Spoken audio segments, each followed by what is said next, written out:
린 마구리스라는 책이 있거든요. 그 다음에 이 저기 공생자 행성이라 그래가지고 린 마구리스라는 책도 있는데, 그리고 생명이란 무엇인가 유명한 책 둘이 있는데, 하나는 물리학자 어인 슈레딩거가 쓴 거고, 또 하나는 린 마구리스가 쓴 겁니다. 거기 읽어보면 이 린 마구리스가 어떤 사람인지 그 인품이 나오는데, 정말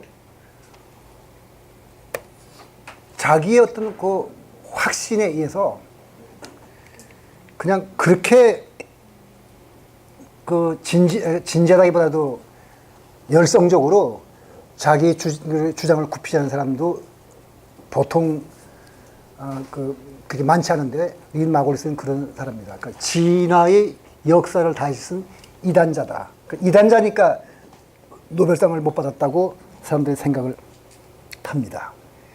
그래서 이 사람은 여기에 뭐 쓴 대로 뭐 저기 세포생물학, 미생물의 진화 연구, 지구 시스템 과학의 발전에 많은 기여를 하고, 또 나사의 우주과학국의 지구생물학과 화학 진화에 관한 상임위원회 의장도 역임하고, 뭐 여러 가지 일들을 많이 한 사람입니다.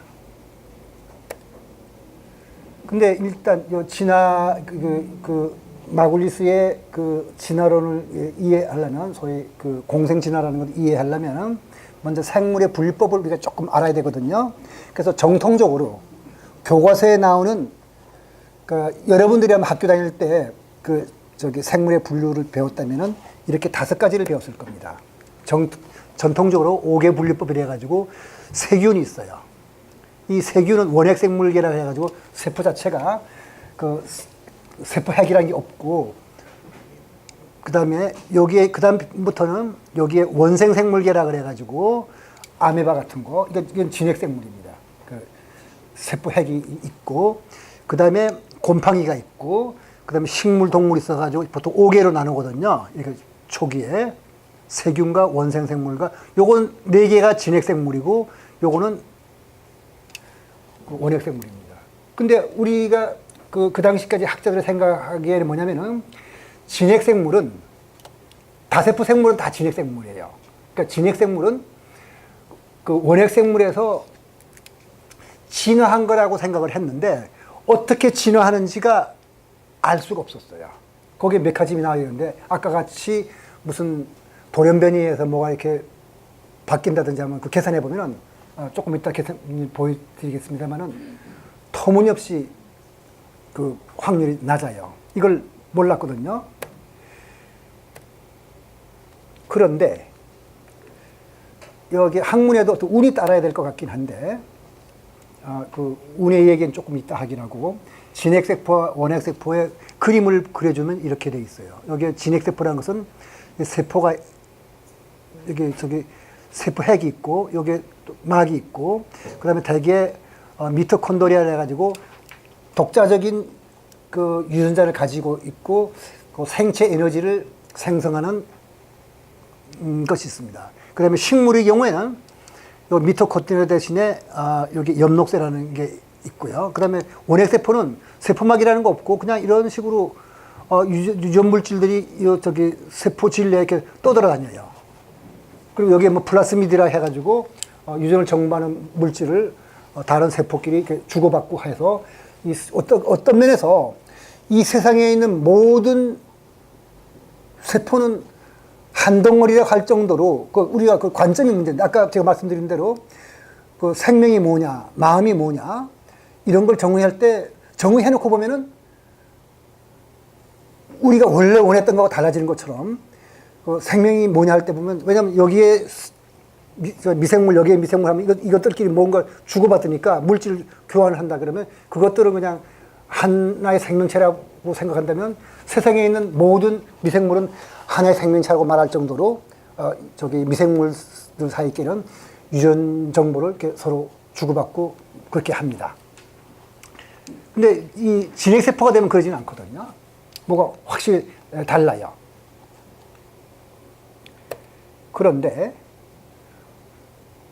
어떤 일이 있었냐면은, 이 사람은 물리학을 한 사람인데, 칼 우스라고 물리학을 한 사람인데, 이제 우연히 이렇게 뭐 여러 가지 저기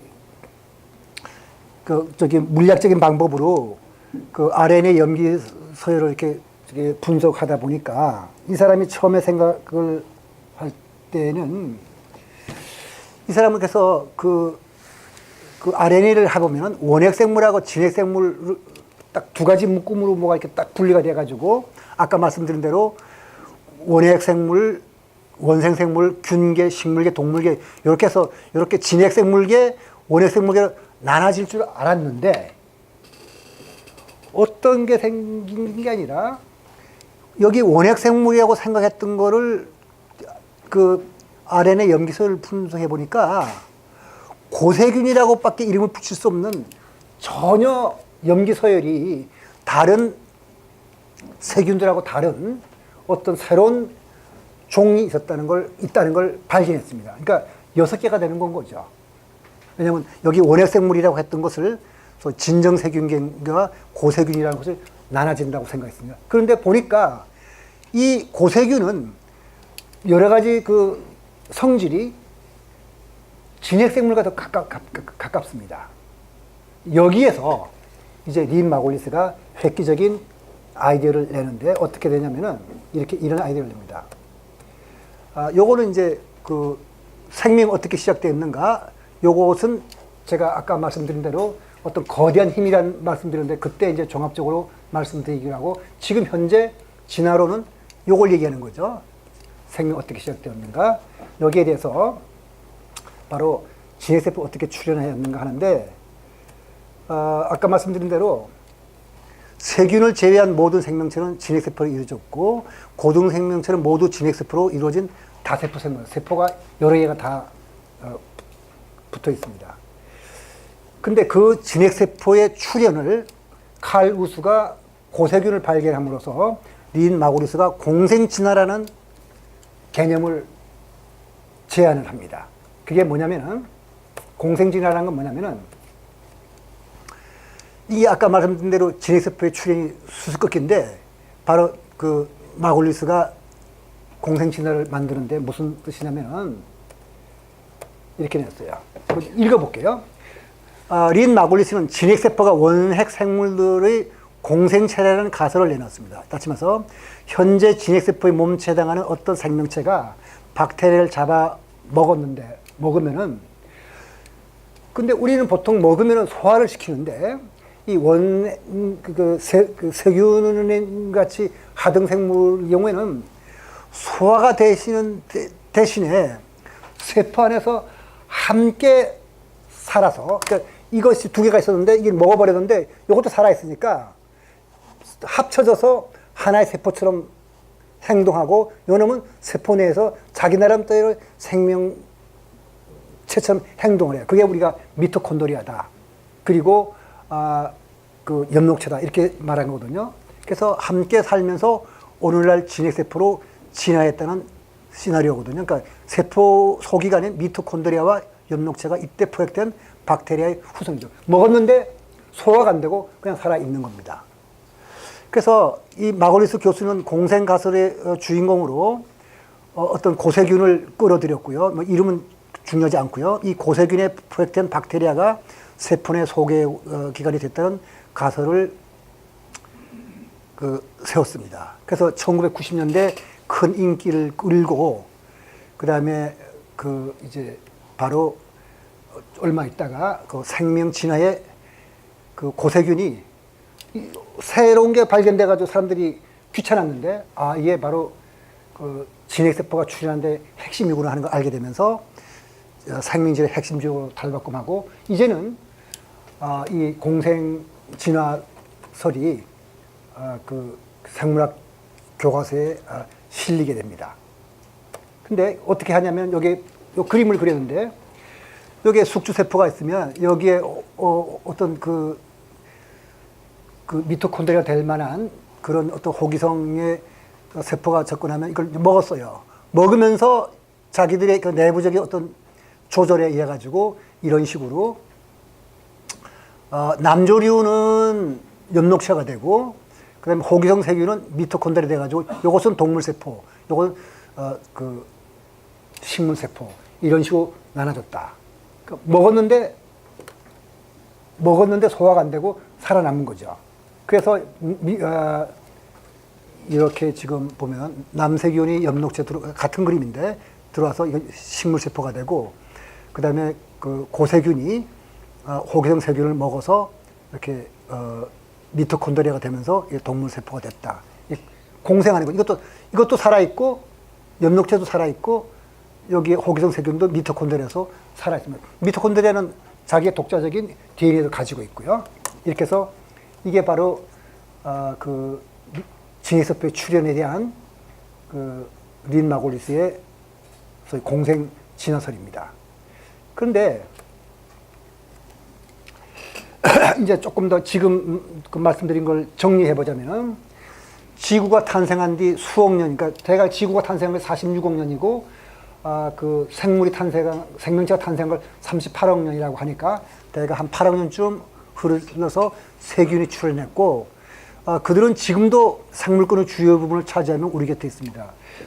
참고로 말씀드린다면, 이 강의하고 뭐 그 중요한 건 아니지만, 지구상에서 가장 성공한 생물로서 우리가 그 인간을 꼽는데, 근데 그 꼽을 때 제일 기준되는 것은 생물량이거든요. 지구상의 인간의 몸무게를 다 달아보는 거죠. 그러면 아마 제일 많을 거라고 생각하시는데 그렇지 않아요. 제일 많은 거는 개미입니다. 개미가 좀 더 많아요, 사람보다. 한 10%쯤. 근데 그보다 더 많은 게 세균들입니다. 생물량의 3분의 2가 세균들입니다. 그러니까 지금도 세균들은 엄청난 많은 작용을 살아서 지금까지 하고 있는데, 그것들은 일단 세포핵이 없어서 원핵생물이라고 합니다. 근데 여기 이제 요거는 이제 린 마골리스가 쓴 생명이란 무엇인가 해서 제가 그냥 따온 거니까 흥미있는 분들은 읽어보시면 될 텐데, 미생물들은 종종 서로를 잡아먹는다.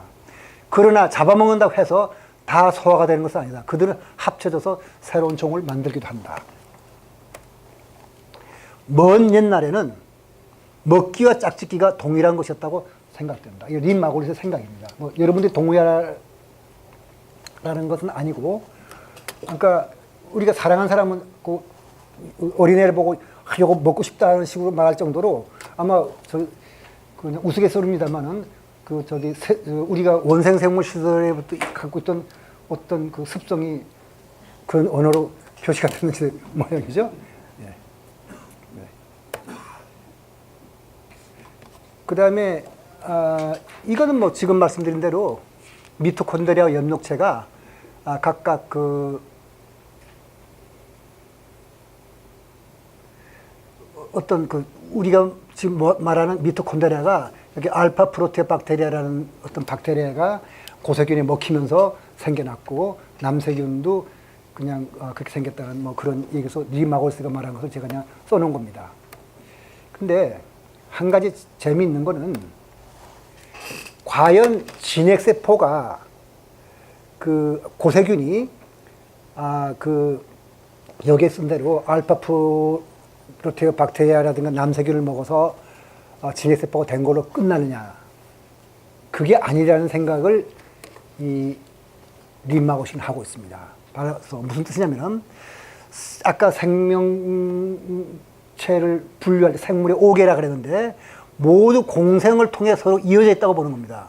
그리고 세균은 공생체고 원생생물은 쉽게 공생을 이루는데, 만일 실제로 이건 아메바 잡아서 다 관찰한 거예요. 아메바가 세균에 감염된 채로 살아가는데, 그때 세균에 감염된 아메바에서 세균을 떼내버리면 아메바가 죽어요.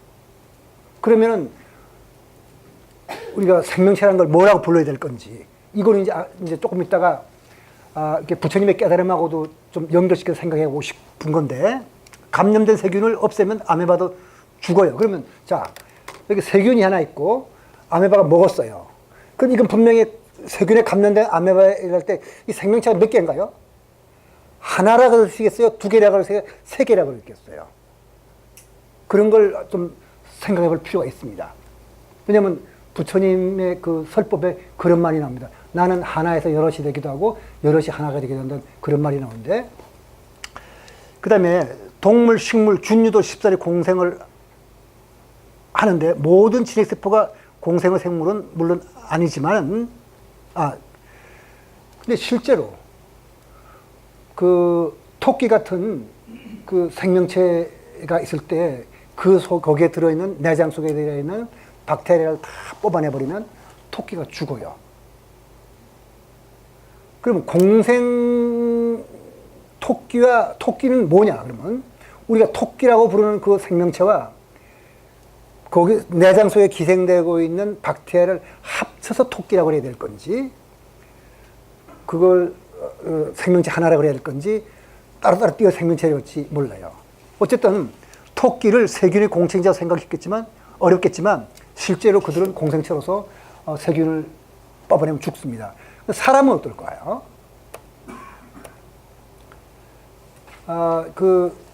린 마고리스가 관찰한 바에 하면, 이 린 마고리스에 대해서 또 사람들이 연구해가지고 쓴 책, 린 마고리라는 책이 있는데, 생명의 셈법에서 하나는 언제나 다수이다.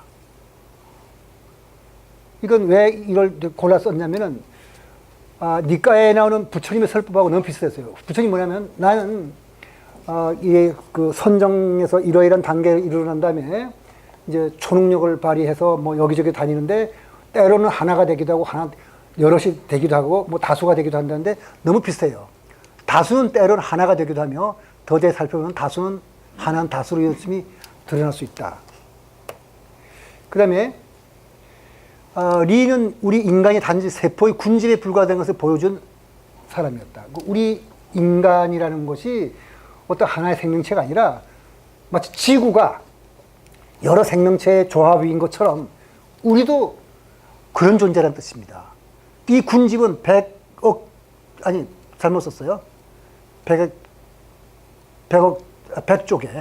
왜 갑자기 100억 개라고 썼는지 모르겠네요. 100쪽의 세포로 이루어진 엄청난 규이지만 그중 90%는 인간의 세포가 아니라 미생물 세포입니다. 요게 책도 나와 있죠. 10% 휴먼이라는 책이 있어요. 우리 몸에서 우리가 사람이라고 부르는 것을 이루는 세포수는 10%밖에 안 되고, 나머지 90쪽에는 그냥 다른 생명체인데, 토끼의 경우는 그것들을 제거하면 죽었거든요. 우리 몸에서 여기에 뭐 박테리아도 많고 뭐 별의별 게 다 있는데 다 제거해버리면, 그런 실험을 해본 사람은 없지만은 해버리면 토끼가 죽은 걸 봐서 사람도 죽지 않을까. 그러면 우리는 공생체가 맞죠. 네. 그 다음에 여기에 이것도 계속해서 제가 그냥 린 마골리스가 쓴 거를 베껴온 겁니다. 밖으로 드러나 보이지 않는 의식을 직접 관찰할 수는 없다. 동물만 의식적인 것이 아니라 모든 생물체, 모든 자기 생산세포 역시 의식을 한다. 가장 단순한 의미에서 의식은 외부 세계에 대한 인식이다. 그러니까 식물이나 동물이나 린 마고리스가 볼 때는 기초적인 면에서는 다 의식을 가지고 있다는 뜻이죠. 그래서 살기의 모든 생물은 자신의 주위 환경을 감각하고 반응해야 한다. 지구 역시 하나의 공생자 행성이다. 환경은 더 이상 선택을 주재하는 독재자가 아니고 환경과 생물과 함께 진화하는 공간이다. 그러니까 무슨 뜻이냐면은, 우리 인간의 몸이라고 생각지 않는 다른 세포에 합쳐서 하나의 공생체를 이루듯이, 환경도 사실은 합쳐져서 그것이 마치 하나의 생명체처럼 행동하지 않느냐. 그러니까 지구의 모든 생물은 조절과 역동성, 이 드넓은 체계를 통해 하나로 연결되어 있다. 가이아는 바로 이제 옛날에 가이아 가설이라는 말을 쓰다가 요즘은 가끔 가이아 이론이라는 말도 하는데, 그러니까 지구가 하나의 생명체라는 뜻인 거죠. 그러니까 가이아는 한 생물에 불과한 것이 아니다. 그러니까 린 마골리스는 그 가이아 이론을 그 생명이란 무엇인가에서 찬성하는 거죠. 지구는 우리가 상상할 수 있는 것보다 더 장엄하고 활동적이다. 가이아는 대상이자 과정이다. 그러니까 하나의 생명체처럼 활동한다. 그러니까 생명 개념 자체가 조금 이상해지는 것 같긴 합니다만은, 그러면 두 개의 생명체가 분리되어 있을 때 생명 현상은 두 곳에서 일어나고, 그죠? 두 개 있으니까. 의식이라고 부르는 정보 통합 현상도 두 곳에서 일어납니다. 우리가 그때 의식을 현재 과학으로서 제일 그래도 사람들이 지지를 많이 받는 것이 정보통합이론이라 했으니까 어쨌든 정보통합 현상도 두 곳에서 일어나니까 의식도 두 곳에 있다고 말할 수 있는데 둘이 합쳐져서 하나의 생명체가 됐을 때 생명현상은 하나인가 아니면 둘인가 또는 셋인가. 이거 왜 이런 질문을 미리 던졌냐면은 우리가 아래아식을 놓고 이제 얘기할 때는 그 섬은 바다 바깥에서 볼 때 고립되어 있지만 바다 속을 통해서 연결되어 있듯이 우리가 아래아식을 통해서 소위 공존자를 갖고 있습니다. 소위 공업에 의해서 연결된 것이 있는데 그러면 그 전체가 하나라면 이 우주 전체를 그냥 하나의 생명체라 부르게 될 건지 아니면 개개의 생명체 다 합쳐져서 여러 개로 해야 될 건지 라고 세야 될 건지 이런 문제가 생기기 때문에 일단 생명체 둘이 합쳐졌을 때 우리가 뭐를 생명이라고 부를 건지 이런 생각을 한번 해봐야 될 것 같습니다. 그렇다면 의식이라고 부르는 현상에 대해서는 어떤 말을 할 수 있나? 두 생명체가 갖고 있던 정보의 양은 주는가 아니면 늘어나는가? 적어도 연력학 제2법칙이나 엔트로피 증가의 법칙에 연력학 제2법칙이라면 적어도 고립된 물리계라면 정보가 줄지는 않아요. 우주 전체를 놓고 본다면 그중에 누가 먹었다고 해서 그 두 놈이 가지고 있던 정보 양이 줄지는 않을 겁니다. 근데 정보 통합이론에 의하면은 그 정보 통합을 하는 곳에서 의식이 일어나는 거니까 자, 이제 의식이 뭐가 의식이냐 하는 문제를 놓고 볼 때 이런 것들을 우리가 생각을 해볼 필요가 있습니다. 그래서 노트. 보통 인지주의자들은 두뇌에 담긴 정보를 컴퓨터 칩에 다운로드하면 영생불사가 가능하다고 주장하는데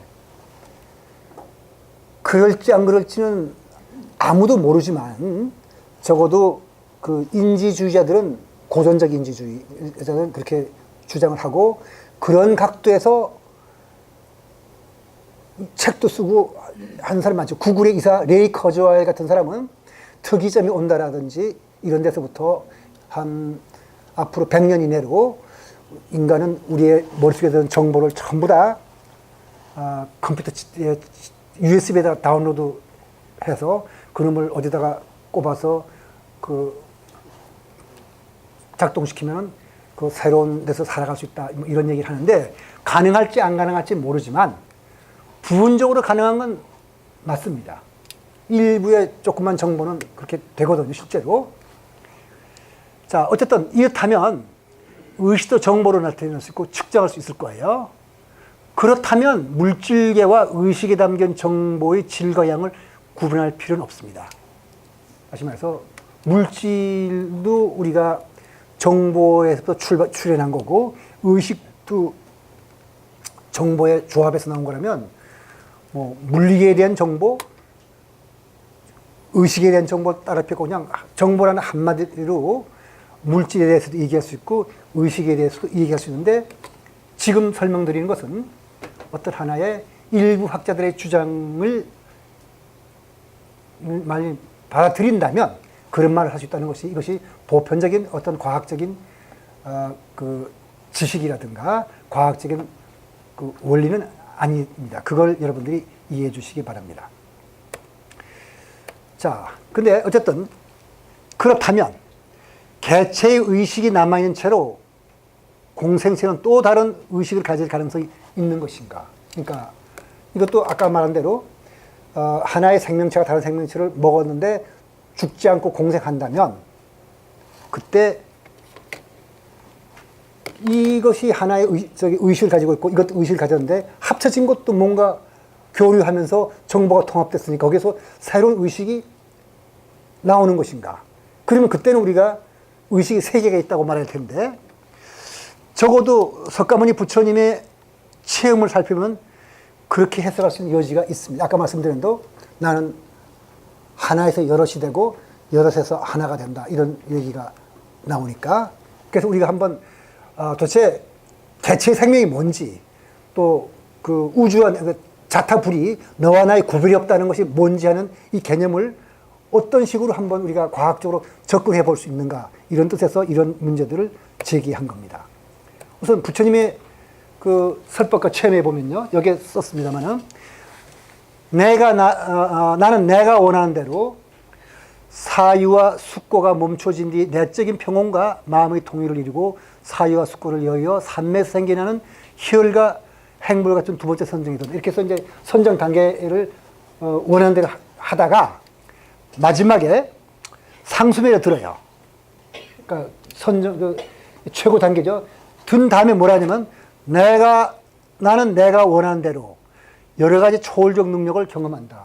나는 하나에서 여럿이 되고 여럿에서 하나가 되고 나타나기도 하고 사라지기도 하고 나만 그러는 것이 아니라 카사파도 그렇게 한다. 그리고 다른 데 보면 사리푸타도 그렇게 한다. 이런 설법을 합니다. 그게 언제냐면 요건 대표적으로 마츠마 니카야 M111편 차례차례 경에 나오는 얘기를 들었습니다.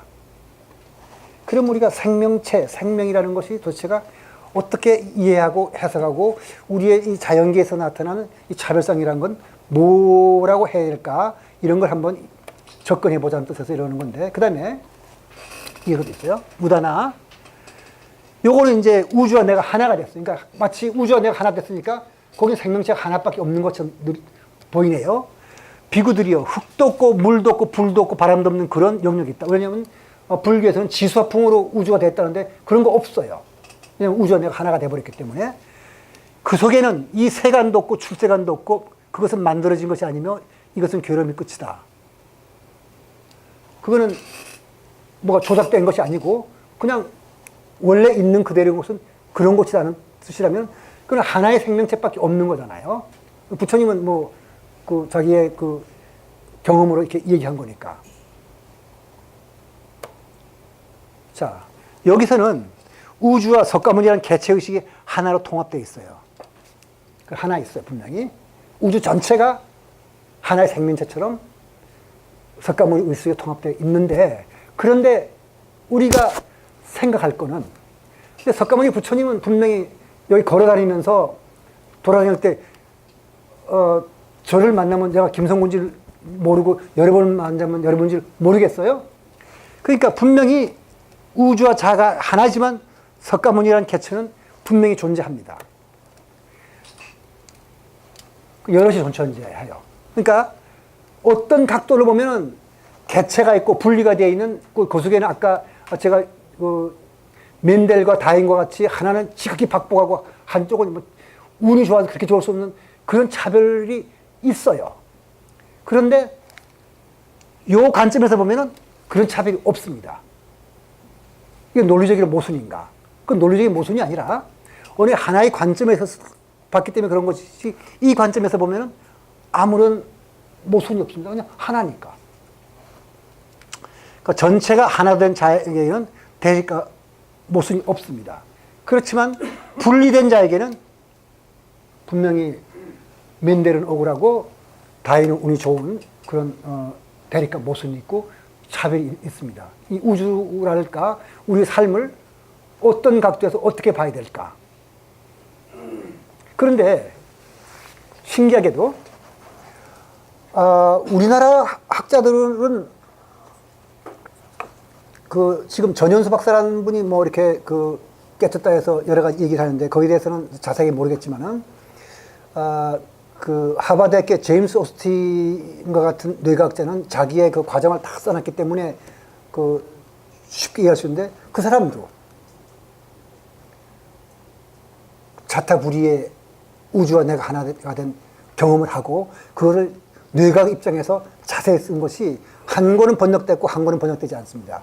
번역되지 않은 것은 제일 먼저 쓴 책인데 선과 뇌, 제인 앤드 브레인이라는 것은 번역 안 됐고 그 다음에 리플렉션 오브 제인 앤드 브레인은 번역이 돼서 우리나라에서는 선과 뇌의 학년이라고 하는 책이 나와 있는데 이만큼 두꺼운데 그런데 보면 이런 걸 느껴요, 실제로. 그런 과정에서는 정말 그냥 그 이기심도 없어지고 아주 그냥 보편적인 사랑과 이런 것이 넘쳐난다는 이런 얘기를 합니다. 그래서 그렇게 이제 분리되지 않고 정말 하나가 됐다면 우리가 금강경에서 이미 강언했던 내용을 다시 한번 살펴보면 부처님 이런 말씀하셨죠.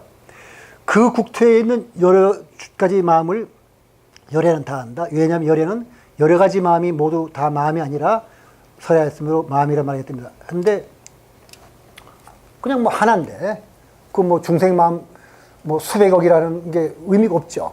그러니까 뭐 다 안다는 것 자체가 이상할 것이 없습니다. 다시 말해서 우리가 어떤 의식 상태에서 사물을 보느냐에 따라서 이렇게 엄청나게 다른 얘기를 할 수 있다는 걸 우리가 이해하고 금강경을 읽거나 깨친 사람들 이 얘기를 읽게 되면 아마 세상을 보는 눈이 달라지지 않을까. 그래서 이런 얘기를 제가 여러분들에게 말씀을 드립니다. 물리학적으로도 그렇죠. 제가 양자얽힘은 이미 말씀드려가지고 비국소성과 양자얽힘 해가지고 우주의 만물은 태초에 한 지점에서 출발했고 따라서 우주의 근원을 추적에 들어가면 모든 만물은 양자적으로 얽혀 있어서 시공간적으로 다 분리할 수 없는 하나라고 말씀을 드렸습니다. 그리고 우주의 구조라는 책에 보면 모든 것은 다른 모든 것과 연결되어 있다. 이런 관점이 있습니다. 분명히. 부처님뿐만 아니라. 그 다음에 시간을 성공하는 인과일도 제가 말씀드렸죠. 여기에서 우리 현재 내가 하는 행동이 관찰하느냐 마느냐에 따라서 140억 년 전에 출발한 빛이 파동으로 출발했느냐 입자로 출발했느냐를 지금 내가 결정한다는 거. 이런 얘기도 제가 했던 걸 지금 복수처럼 훑어보는 겁니다. 왜냐하면 우리가 전체가 하나, 분리했으면 하나라고 한다면 이런 얘기들을 옛날에 했다는 걸 여러분들한테 지금 말씀드리는 겁니다. 그래서 이거는 여기 아까 말씀드린 대로 우주는 시공간적으로 분리할 수 없는 하나이고 그렇다면 관찰자와 관찰 대상은 생명과 물질, 그다음에 생명 없이 물질만 존재한 적이 있었다는 것은 의심할 여지가 없는 것인가. 우리가 적어도 생명체가 탄생하기 이전 38억 년 전에 그 이전에 100억 년 정도 물질만 있어서 세계가 있다고 생각을 우리 하는데 그것이 의심할 여지가 없는 것인지 이것도 한번 우리가 살펴볼 필요가 있습니다. 그러면 적어도 이미 말씀드린 대로 상대성 이론에서 시공간은 관찰자가 독립적으로 존재하지 않아요. 연결되어 있어요. 그죠? 관찰자가. 물질계는 바로 관찰자가 독립적으로 존재하는 물리계는 없어요. 관찰자의 관찰에 의해서 그 우리가 입자라고 생각하는 것이 생겨났기 때문에 그것은 관찰 대상인과 관찰자와 상호관계에서 나온 어떤 관계라는 존재이다. 그 다음에 생태계도 마찬가지로 유기체의 환경은 서로 영향을 주고받아요. 그러니까 생명체가 없었다면 지구 대기의 조성된 지금과 전혀 다를 겁니다. 우리가 지금 다른 건 복잡하니까 설명드리지 않고 산소만 놓고 본다면 지금 지구상 대기 중에는 산소가 21% 되는데 이거는 생명체가 없었다면 불가능한 조성비입니다. 산소는 결합력이 강하기 때문에 다른 것들 다 결합해갖고 1% 미만의 산소만 남아 있거나 그것도 없어야 되는데 지금 21%라는 그 산소가 남아있거든. 그건 누가 한 거냐? 생명체가 그렇게 자기 환경을 자기가 살기 좋도록 만들어내서 외부와 연결시켰으니까 이미 그 환경까지도 생명체 연장선상에서 봐야 된다. 그래서 여기에 생물권이라는 말을 하게 됩니다. 뭐냐면은 생물 하나하나 띄워서 생명체라고 부르기보다도 바다의 최하부부터 대기권의 10km 및 암석과 토양, 내부에 이르기까지 생물이 사는 곳을 생물권이라고 하는데 이 생물권은 그 속에 사는 생물들이 자신이 살기에 적합하도록 그 환경을 조절하는 것으로 생물권이 파괴되면 생물 살 수 있게 된다. 다시 말해서 생물권 전체가 그 속에 사는 생물과 더불어 마치 하나의 생명체처럼 행동하지 않느냐. 그래서 생물권은 바로 하나의 복잡계로서 복잡계가 갖고 있는 자기 조직력에 의해서 전체가 함께 진화한다는 생각을 해야지만 진화론도 설명이 된다는 것이 여기에 쓰지는 않았습니다만 스튜어트 카프만의 또 새로운 얘기입니다. 그 혼돈의 가장자리 다시 만들어진 신이란 책으로서 이 사람이 얘기를 했는데 이론적으로 이 과학을 살피는 사람들한테는 상당히 그 높은 호응을 받고 있는 그런 아이디어입니다. 그러니까 무슨 말이냐면 아까 진화는 지금까지는 진화는 이 개체가 또 집단이라 하더라도 한 무리가 진화하는 건데 그게 아니고 생명체 전체가 하나의 어떤 시스템을 이루고 그 전체가 진화한다는 이런 내용입니다. 그래서 우리가 흔히 설명할 때 톰슨 가젤하고 치타가 진화할 때는 옛날 진화는 어떤 생각이 들었냐면은 톰슨 가젤은 잡아먹히지 않기 위해서 빨리 뛰고 그러니까 점점 빨리 뛰는 쪽으로 진화하게 되고 이놈이 빨리 뛰니까 치타도 자기가 살기 위해서 빨리 뛰어서 빨리 뛰는 유전자를 가진 놈이 살아남아서 그 톰슨 가젤과 치타는 함께 진화했다고 그러는데 그게 아니라 톰슨 가젤이든 그 치타든 다른 생명 전체가 이 지구상에 있는 생명 전체가 하나의 시스템을 복잡하게 이루고 그 복잡계 전체가 어떤 방향으로 진화해 간다. 이런 개념을 말씀드리는 겁니다. 그래서 이거는 뭐 그 생물권이 바이오스피어가 어떻게 공기와 물과 땅과 연결되느냐 뭐 이런 걸 얘기하는 거로서 그게 중요하지 않고요. 그 다음에 생물권만 그런 것이 아니고 우주 전체가 시공원과 연결되어 있어서 그 전에 말씀드린 대로 초신성의 폭발이 없었더라면 그러니까 태양이 탄생하기도 전에 한 50억 년 그 전에 태양이 대략 50억 년이라 치면 100억 년 전쯤에 초신성의 폭발이 없다면 지구상에 생명이 탄생하지 않으니까 우주 전체가 어떻게 연결되어 있다 이런 얘기를 했죠. 그 우주 전체가 나눌 수 없는 하나라고 봐야 되지 않겠는가 이런 얘기입니다.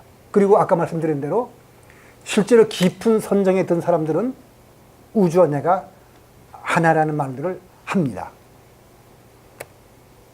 그러면 생명의 탄생과 진화를 어떻게 하는지 아까 제가 계산한다고 그랬는데 한번 계산을 해볼게요. 우선 원소들이 무작위로 운동하다가 하지만 여기에 그냥 막 운동하다가 이 중에서 생명에 자기들끼리 결합해서 생명에 적합한 어떤 분자가 만들어진다는 것이 지금까지 그 정통 생물학자들의 주장이었는데 린마골리스가 나오기 전까지 주장이었는데 그게 정말 가능한가?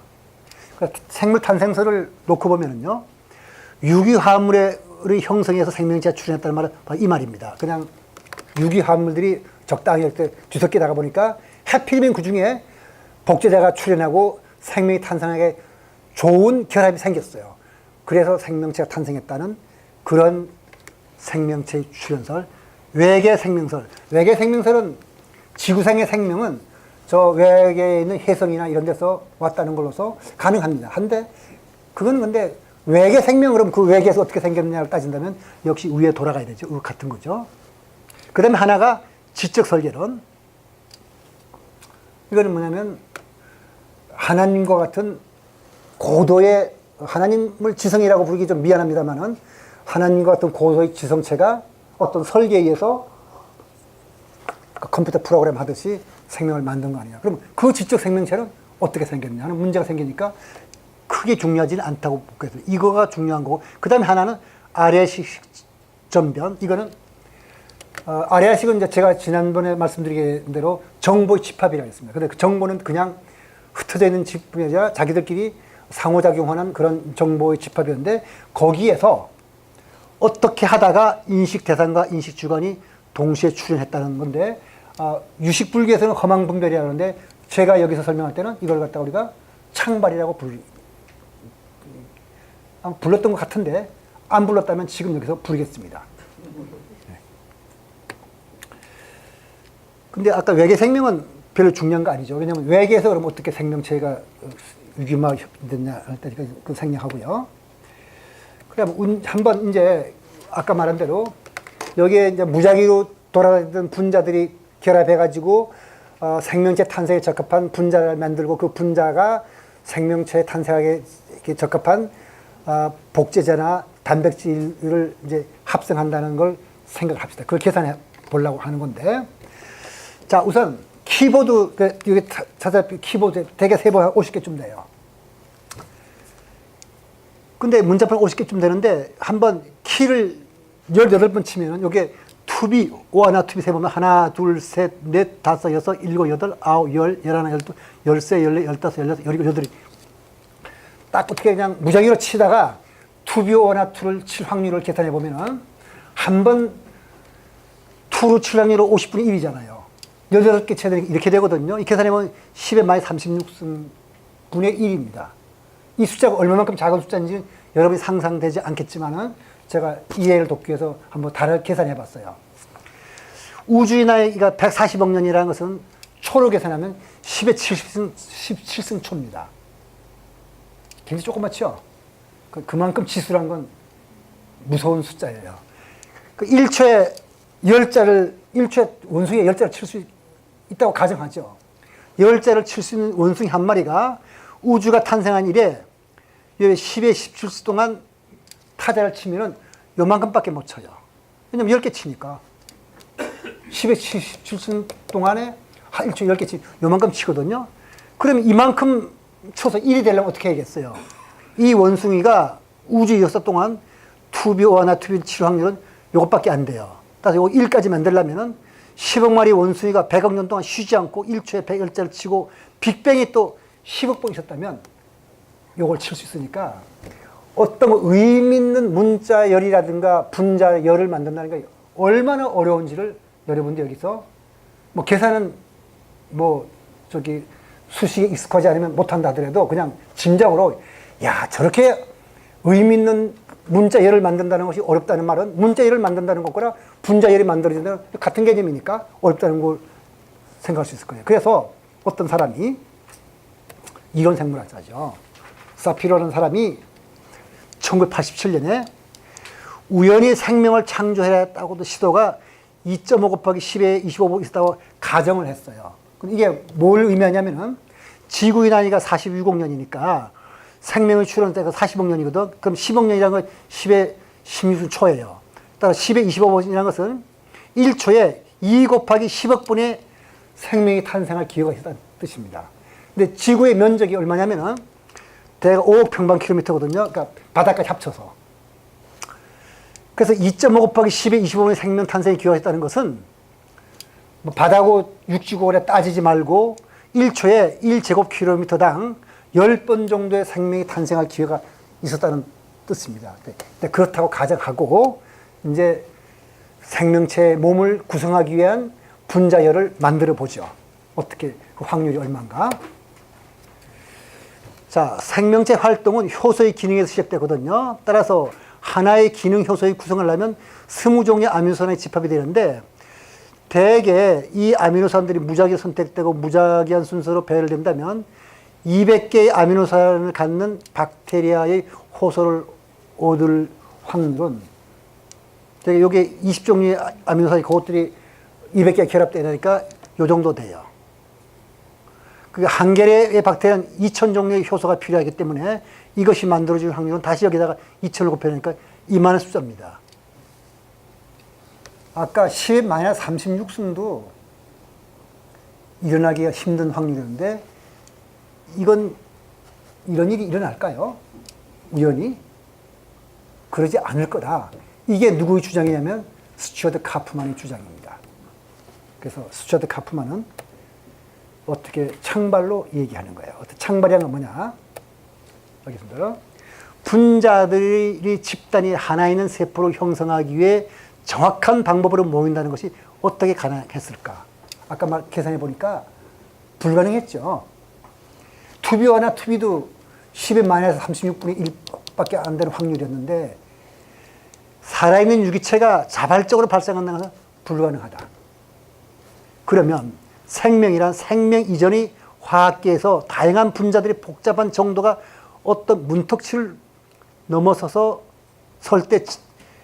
증가할 때는 창발해서 다시 말해서 이 복잡계 전체가 우주 전체라고 말하고 싶기도 하지만 일단 스튜어트 카프만은 지구 전체의 생물권을 얘기합니다. 이 생물권 전체가 하나의 복잡계로서 거기에 여러 가지 복잡한 사건이 일어나다가 그것이 그다음에 그 혼돈이 가장자리 읽어보면 그 문턱치가 어떻게 나오는지를 굉장히 설득력 있게 설명합니다. 그래서 어떻든 저는 이 강의에서 작년 6, 7, 8, 9에 걸쳐서 그걸 임계 상태라 그랬는데 임계 상태에 도달한 그 순간 갑작스럽게 조직이 출현하게 됩니다. 임기 상태가 어떻게 만들어지는지는 복잡하게 되는데 훨씬 그렇지만은 문자열이 만들어지는 것보다는 훨씬 더 쉬워요. 그래서 질서는 그렇게 되면 질서는 자발적으로 일어나게 됩니다. 그래서 이 생명체의 진화에서 자연 선택은 먼저 질서가 자발적으로 창발된 다음에 부수적인 단계에서 작용하고 조금 바꾸는 정도인 거지, 자연 선택은 결코 질서의 유일한 원천이 아니며 자기 조직의 법칙이 소위 말해서 자기 조직이 창발되는 것에 의해서 이 생명체가 진화했다. 그 말은 이 적어도 우주 전체를 말하지 말고 지구상의 생명체만 놓고 본다면 이 생물 전체가 하나의 복잡계로서 그 전체가 어떤 조직을 만들어냈는데 그 만들어낸 것이 우리들의 생명 현상들이다.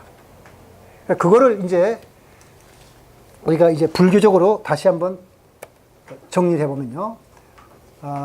요건 통섭은 그 책에서 나온 통섭과는 좀 다르죠. 우리 저기 몇 년 전에 통섭이라는 책이 나왔는데 그걸 잠깐 얘기하면 원효 스님이 쓴 책이에요. 일심 즉 시일법계. 그러니까 일심이 다시 말해서 우리 한 마음이 바로 법계니까, 이 세상이니까 일법계가 두 가지 문을 갖고 있다는 말이 뭐냐면은 바로 진여문과 그 생멸문을 가지고 있어서 불변의 어떤 이치를 담고 있는 면도 있고, 일심 속에는 또 이 세상을 지금 자기 조직력에 의해서 만들어가는 창발성도 갖고 있다는 것을 소위 생멸문이라고 할 수 있겠습니다. 그래서 우리말 사전에 나오진 않아 원효에서는 위의 통섭을 논리적으로 대립하는 진여문과 신생멸문이라고 그러죠. 문이 하나로 통합되어 일심을 이루었다는 뜻으로 이렇게 쓰고 있습니다. 저는 이게 상당히 그 스튜아트 카프만의 그 창발의 자기 조직이 창발되는 것에서부터 진화가 된다는 것과 굉장히 유사한 개념이라고 보고 여러분들한테 소개하는 겁니다. 우리말 사전을 참고로 찾아보면은 통섭이란 말이 나오는데 요거는 도맡아 다스린다는 뜻입니다. 요 뜻이, 요 통자가 다르죠. 요 또 통섭은 그 사물에 두루 통하고 서로 통화해야 된다는 그런 뜻으로 있어가지고 아마 우리나라 그때 통섭이라는 책은 요쪽을 썼었죠. 요쪽을 썼고 지금 요녀가 말한 통섭은 요런 뜻입니다. 그래서 이제 이걸 가지고 한번 스튜아트 카프만과 그 다음에 그 마굴리스의 공생자 행성까지 넘어서서 한번 물리학자들은 어떤 생각을 하고 있나 보면은 요게 여러분들한테 이미 소개시켰던 말이니까 둘 다 하진 않고 요걸 칼 융과 볼프강 파울리라는 물리학자가 함께 쓴 책에 나오는 말인데 물리학자니까 굉장히 조심스럽게 말합니다. 그러니까 물질적인 것과 그 정신적인 것이 같은 거다고는 말하지 않고 뭐라냐면은 if physis, 그 물리적인 것과 정신적인 것이 같은 어떤 하나의 실제, 하나의 실제의 상보적인 측면이라고 우리가 볼 수 있다면 참 만족스럽겠다. 그러니까 자기는 그렇게 보고 싶다는 뜻이죠. 그렇지만은 그걸 증명할 길이 없으니까 이렇게 말했습니다. 그러니까 이 사람도 원효의 통섭과 같은 생각을 한 겁니다. 그러니까 그 다음에 대신기술론에서는 어떻게 말하냐면 일심은 한 마음은 두 가지 측면이 있거든요. 그러니까 하나예요. 이 자체가 그냥 우주 자체가 되어 있을 텐데 실제 측면에서 파악되는 마음을 심진여문이라고 해가지고 여기에는 여실공, 공이라고 말할 수 있는 면이 있고 공이 아니라고 말할 수 있는데 뭐냐면 구체적인 실체라는 건 없으니까 그건 공이라고 부르지만은 그렇지만은 여러 가지 일들을 나타내니까 그걸 불공이라고 부르겠다. 이게 그 대신기술에 나오는 말이냐면 심생물문은 뭐냐면은 현상의 측면에서 파악되는 마음으로서 우리가 뭐냐면은 열애장을 근거로 하여 전개되는 일체 정신장애에서 열애장을 뭐라 하면 아래아식이라고 불러요.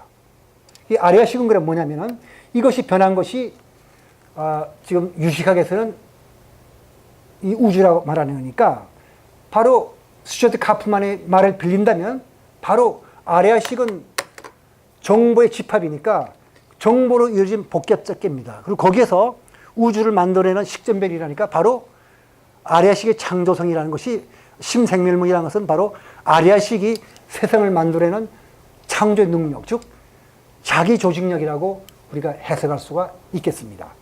그렇게 본다면 아레아식이라는 것은 지금 말씀드린 대로 정보의 집합이고 심측의식으로서 현실에 구체적으로 나타나 작용하는 것은 아니지만 영향을 미치죠. 그러면서 물질과 거기에는 정신의 구분이 아까 말씀드린 대로 있을 수 없습니다. 그래서 공 가운데는 물질과 정신의 구별이 있을 수 없고 모든 정보 집합인데 아레아식을 물질적으로 한번 쳐다본다면 그건 우리가 물리적 진공이라고 말할 수가 있겠네요. 그리고 물리적 진공은 그 전에 말씀드린 대로 이 우주를 물리적인 우주를 만들어낼 수 있는 능력을 가졌으니까 정보 집합을 할 수 있고요. 그러니까 정보가 어떤 결과를 내지 않고 잠재해 있는 상태가 물리적 진공이고 그 물리적 진공에서는 그 우주가 탄생할 수도 있습니다. 이렇게 보면 아레아식에서부터 우주가 그 하나의 마음에서부터 탄생하는 것처럼 생명체도 이렇게 전체가 하나로 창발적인 질서에서 진화가 되고 생명체가 나왔다. 그래서 종합 정리를 하면 이게 이제 추론이죠, 물론.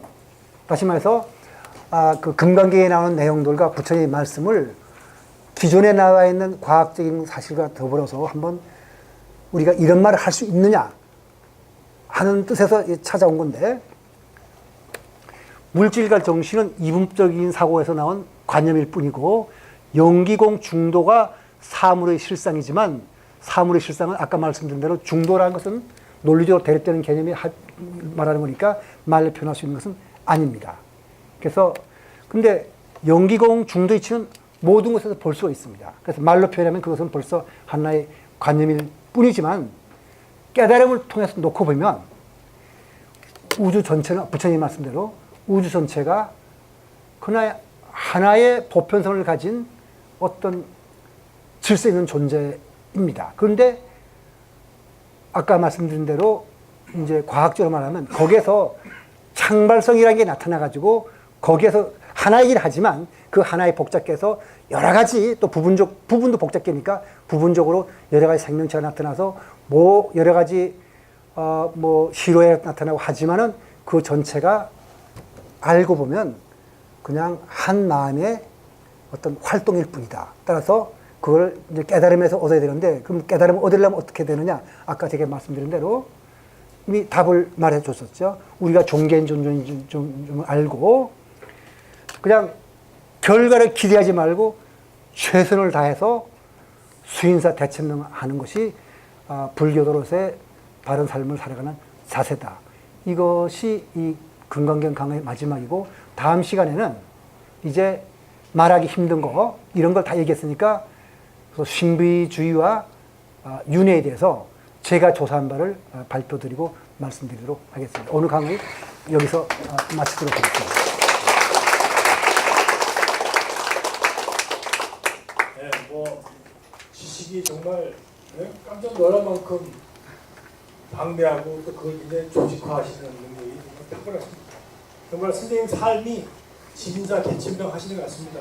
이 수업을 위해서 한 달 내내 고민하시고 정리하신 노고가 느껴지고 너무 감사합니다. 박수로 감사합니다.